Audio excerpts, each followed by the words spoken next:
آسمون تاریکه از ستاره خالیه، این آدم و سالیه پا گیرن تو دایره.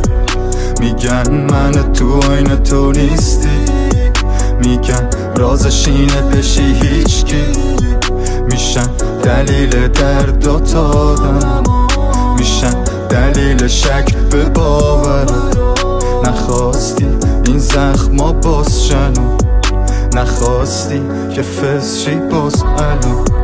این راه واسط میذاره دامه تو رو میکنه خوابت، تو عمق سیاهش میکشونت به ساحل زخمای کهنش. بلدی بازی و توش نداری لکنت، نمیشی بازیگر نقشی که گفتن. دیوونه انگا فقط مونده یه راه براش، بساز قایق ماجراش. میخورم سلای دستای زمان، این کال بوده بد تنگه برام. له شدم تو این جنگ مدام ولی عمرم بخوام از صحنه درام.